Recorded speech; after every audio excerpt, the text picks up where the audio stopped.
एकमा विधानसभा में किसका दबदबा रहा है, कौन यहां से जीतता रहा है और समीकरण किसे फेवर करते रहे। फिलहाल तो आरजेडी का कब्जा है, लेकिन इतिहास और रिकॉर्ड इस सीट का क्या कहता है। रंजन जी, अगर एकमा पर नजर डालें तो एकमा की सीट क्या बताती है। आरजेडी का कब्जा है तो क्या समीकरण फेवर करते हुए नजर आ रहे हैं या फिर कोई ऐसा फैक्टर जो यहां पर आरजेडी को जीत दिला दिया। देखिए, जो एकमा विधानसभा की सीट है वो महाराजगंज लोकसभा के अंतर्गत आती है और ये सारण जिले में पड़ती है। 1952 में इस विधानसभा का गठन हुआ था। पहला चुनाव हुआ, कांग्रेस चुनाव जीती यहां से, लेकिन फिर उसके बाद इस विधानसभा का अस्तित्व समाप्त हो गया। और फिर जब नया परिसीमन 2008-9 में हुआ, तब जाकर एकमा को एक बार फिर से विधानसभा की सीट जो है वो बनाया गया। पहले जो था मतलब 2010 से पहले जो था वो एकमा प्रखंड का इलाका माझी विधानसभा में आता था। अब एकमा और लहलादपुर प्रखंड का पूरा हिस्सा और माझी ब्लॉक के 7 पंचायत को इस विधानसभा क्षेत्र के अंतर्गत ले आया गया है। और एकमा प्रखंड जो है, एकमा प्रखंड मुख्यालय जो है वो नगर पंचायत बन चुका है। अब यहाँ पर जो एक चीज़ देखने में आती है वो ये आती है कि अगर पिछला 2 चुनाव आप देखें यहाँ पर, तो वहाँ एक ट्रायंगुलर फाइट दिखती है, जबकि जब 2010 में चुनाव हुआ था तो वहाँ आमने सामने की लड़ाई थी। ये सीट जो है इसलिए भी जानी जाती है क्योंकि इस सीट से जेडीयू के विधायक जो हैं वो 2 बार जीतने में सफल रहे हैं, 2010 और 15 में, और वो विधायक बने थे मनोरंजन सिंह उर्फ धूमल सिंह।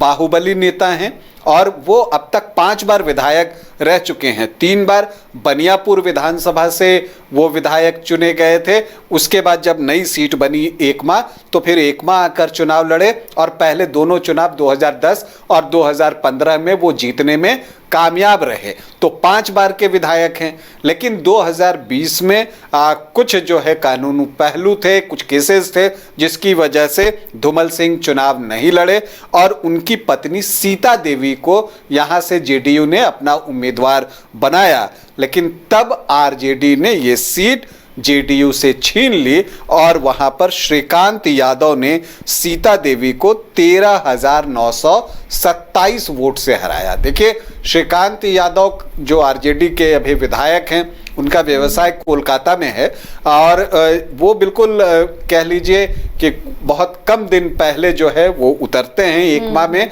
और उनको टिकट जो है वो दिया जाता है। लेकिन एक नया समीकरण जरूर बना था, क्योंकि जब आप एकमा विधानसभा क्षेत्र को देखती हैं और इसके समीकरण को समझने की कोशिश करती हैं, तो 3 जातियां, जिसमें कि आपको राजपूत हैं, यादव हैं और भूमिहार हैं, अगर इन तीनों को देख लें तो इन तीनों का चंक जो है वो बड़ा है। अगर इन तीनों को ही मिला लीजिए तो 45 से 50% वोट वहीं हो जाता है। और इसके अलावा सामान्य जाति के अदर वोट्स जो हैं उनको भी अगर आप मिला लीजिए तो ये 50 को क्रॉस कर जाएगा। ये स्थिति है यहाँ पर।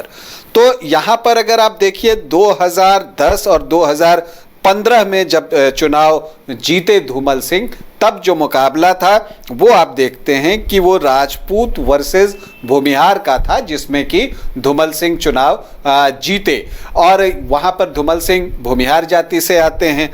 अब देखिए 2010 में उन्होंने जो है 53.88% वोट लाए। क्यों? जैसा मैंने आपको कहा कि 2010 का जो चुनाव हुआ था वो आमने सामने की लड़ाई थी, तो उस समय उनको 55,474 वोट मिले। 29,201 वोट से वो जीतने में कामयाब हुए।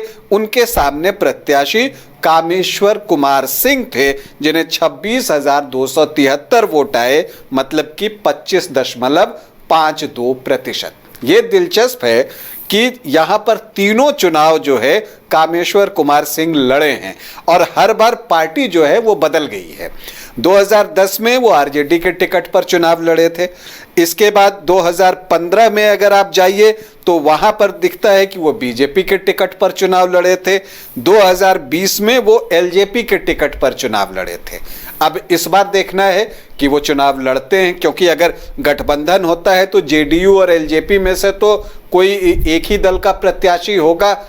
अगर एनडीए फोल्डर से अगर हम बात करें तो वैसी परिस्थिति में चूंकि जेडीयू का दावा यहां मजबूत है और कैंडिडेट धूमल सिंह हैं, मनोरंजन सिंह इस बार जो है वो चुनाव लड़ेंगे, तो ऐसी परिस्थिति में मुझे लगता है कि टिकट इस बार मनोरंजन सिंह और धूमल सिंह को ही मिलेगा जेडीयू की तरफ से। ये ऑलमोस्ट मुझे कंफर्म दिखता है। अब वैसे में कामेश्वर प्रसाद कुमार सिंह जो है वो क्या करते हैं ये देखना दिलचस्प होगा। खैर 2015 की अगर हम बात करें तो मनोरंजन सिंह मतलब कि धूमल सिंह 8,126 वोट से जीतते हैं। ये मुकाबला ट्रायंगुलर हो चुका था। 2010 में आमने सामने की लड़ाई थी, 2015 में ट्रायंगुलर फाइट थी। बीजेपी से कामेश्वर कुमार सिंह थे जिनको कि 29.5% वोट आए, 41,382, और निर्दलीय रंजीत सिंह की एंट्री होती है और वो 28,345 वोट ले जाते हैं, मतलब 20% से ज्यादा वोट उनको भी आता है। तो इस वजह से जीत का मार्जिन कम होता है यहां पर धूमल सिंह का। इसके बाद 2020 का चुनाव आता है जो पिछला चुनाव है। जैसा मैंने आपको कहा कि टिकट धूमल सिंह को नहीं दिया गया तो उनकी पत्नी जो है वो चुनाव लड़ी। यहां से सीता देवी और आरजेडी ने श्रीकांत यादव को चुनावी मैदान में उतारा। तो पहली बार जो है यहां पर एक यादव कैंडिडेट 2010 के बाद जो है वो उतरता हुआ दिखा और उन्होंने आते ही जीत हासिल की 13,927 वोटों की। उनको 53,875 वोट मिले और सीता देवी को 39,948 मतलब कि 26% वोट मिले। लेकिन मुकाबला फिर ट्रायंगुलर हुआ। एलजेपी से जो कामेश्वर कुमार सिंह लड़ रहे थे वो 29,992 वोट लाने में कामयाब रहे, मतलब 19.5%। तो ये एक ट्रायंगुलर मुकाबला था। और आपको बता दूं कि कामेश्वर कुमार सिंह अगर मुन्ना की बात करें कि उनको लगभग 30,000 वोट आए और हार जीत का फासला 13,927 मतलब 14,000 वोट का है। तो ये एक और वो सीट है, एकमा की सीट, जहां एलजेपी ने जेडीयू का खेल 2020 में खराब किया था। वैसे रंजीत सिंह फिर से निर्दलीय लड़े थे और उनको एक बार फिर से 11,000 वोट आए, 7.2% वोट। तो ये आंकड़े हैं। अगर आप कुल मिलाकर तो एनडीए बहुत एकजुट है और इस सीट पर अगर फिर से एकजुट होकर एनडीए लड़ता है तो क्या आरजेडी के लिए मुश्किल होगी यहाँ पर?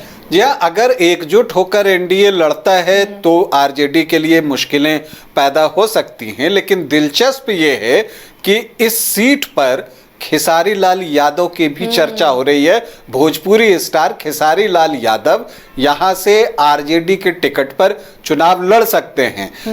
चूंकि अगर पिछले साल की एक बात कीजिए तो बिहार की पूर्व मुख्यमंत्री राबड़ी देवी के साथ उनकी मुलाकात हुई थी। तो या खेसारी लाल यादव चुनाव लड़ जाएं या उनकी पत्नी यहां से चुनाव लड़ जाएं, इसकी संभावना बनी हुई है। और इसीलिए ये सीट फिलहाल जो है हॉट बनी हुई है, क्योंकि अगर भोजपुरी स्टार खेसारी लाल यादव चुनाव लड़ते हैं तो फिर एक अलग समीकरण आएगा जिसमें कई बार होता है कि जातियां पीछे छूट जाती हैं। लेकिन इस बार धूमल सिंह भी जो है वो तैयार हैं। अब ये भी देखना है कि सिटिंग विधायक श्रीकांत यादव हैं, क्या वो मान जाएंगे कि हाँ ये सीट हम छोड़ देते हैं, या फिर खेसारी लाल यादव को कहीं और किसी सीट पर जो है छपरा की सीट से भी एडजस्ट करने की बात चल रही है। तो अब देखना है कि आगे क्या होता है। लेकिन अगर खेसारी लाल यहाँ चुनाव लड़ते हैं खेसारी लाल यादव तो एक अलग जो है वो समीकरण आपको बनेगा। या इस तरह से स्टार की फैन फॉलोइंग फिर जाति नहीं देखती है। जी हाँ, कई बार होता है कि जब स्टार उतरते हैं तो फिर जातियां लोग नहीं देखते, अपने फेवरेट स्टार को वोट कर देते हैं कई बार। लेकिन बिहार है यहाँ पर जाति जाति नहीं। और ये चीज भी देखने को मिली है कई बार चुनावों में। तो उस लिहाज से देखें तो जो एकमा में 2025 का चुनाव होगा वो बहुत कांटे का होगा। और मुकाबला एक बार फिर से मुझे जो है वो ट्रायंगुलर दिख रहा है, क्योंकि देखिए ये बात तो सच है कि एनडीए एकजुट होकर लड़ेगा।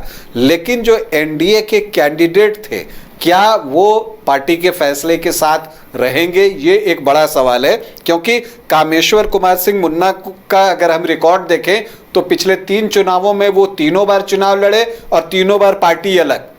तो क्या पीके का इम्पैक्ट यहाँ पड़ता है? क्या जनसुराज जो है वो यहाँ से अपना कैंडिडेट देता है? क्योंकि देखिए, जब 2 ही गठबंधन मजबूत हो जाता है तो जो अन्य दल होते हैं, इसमें जिनको दोनों गठबंधन टिकट नहीं देता, वो उन दलों की तरफ ही जाते हैं और वैसी पार्टियां उसके इंतजार में होती हैं। तो जनसुराज को भी कैंडिडेट चाहिए, अगर कोई मजबूत कैंडिडेट मिल जाए तो वो क्या अच्छा ही हो उसके लिए। तो अगर आप देखिए, वैसे और भी लोग हैं, विकास सिंह यहाँ से ट्राई कर रहे हैं, लेकिन अब देखना है कि उनका क्या होता है। बीजेपी से राजन तिवारी कोशिश कर रहे हैं, उनका भी दावा है कि टिकट जो है वो बीजेपी को मिलना चाहिए और फिर मैं दावेदार हूँ। लेकिन जो चीज़ें साफ साफ दिख रही हैं और जो विश्लेषण करने पर लगता है, उसमें लगता है कि ये सीट जो है जेडीयू के पास ही रहेगी। चूंकि धूमल सिंह चुनाव लड़ने वाले हैं यहाँ से, तो टिकट उन्हीं को जाएगा। अब आरजेडी से किसको टिकट मिलता है, इस पर अगर खेसारी लाल यादव आते हैं तो ये बड़ा फैसला लालू प्रसाद यादव और तेजस्वी यादव को लेना होगा कि क्या वो अपने सिटिंग विधायक को बदलकर खेसारी लाल यादव को यहाँ से चुनाव लड़ाते हैं, या फिर अगर आप ये देखिए कि जो श्रीकांत यादव हैं वो भी अपने क्षेत्र में बहुत सक्रिय हैं। तो ऐसा नहीं है कि वो बैठे हुए हैं, वो भी लगे हुए हैं। तो उन्होंने भी अपना दावा छोड़ा नहीं है। लेकिन अभी वक्त है, चुनाव में चीज़ें जैसे जैसे चुनाव नज़दीक आएगा, बहुत सारी चीज़ें जो है वो बदलती हैं और बहुत तेज़ी से बदलती हैं। तो इन चीज़ों का हमें इंतज़ार करना होगा। अगर हम यहाँ के जातीय समीकरण को देखें तो जैसा शुरू में ही मैंने कहा था कि यहाँ पर यादव, राजपूत और भूमिहार जो हैं वो बहुत अच्छी संख्या में हैं। तीनों को मिलाकर 45-50% के आसपास जो है वोट हो जाते हैं। देखिए, अगर आप यहाँ देखें तो एससी आबादी जो है वो 12.27% है। एसटी भी यहाँ पर 3.67% है और मुस्लिम वोटर्स जो हैं वो 10% है।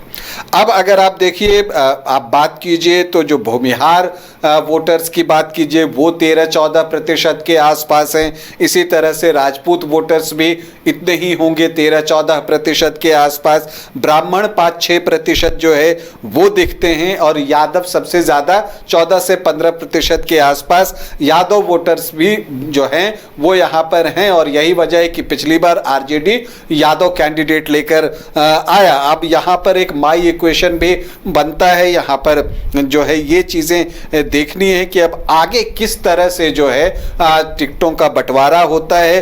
चूंकि ये ऑलमोस्ट तय है, ऐसा लग रहा है कि धूमल सिंह वो दावा भी कर रहे हैं कि टिकट जो है उनका ऑलमोस्ट कंफर्म है।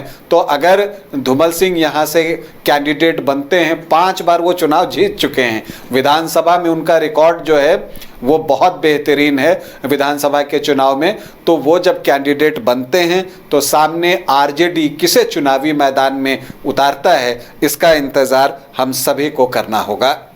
तो देखिए, एक माह की भी जंग बेहद दिलचस्प है और खेसारी लाल यादव के आने के बाद ये और भी दिलचस्प हो जाएगी। लेकिन अभी फिलहाल ये तय नहीं हुआ है कि यहाँ से आरजेडी का कैंडिडेट कौन होगा।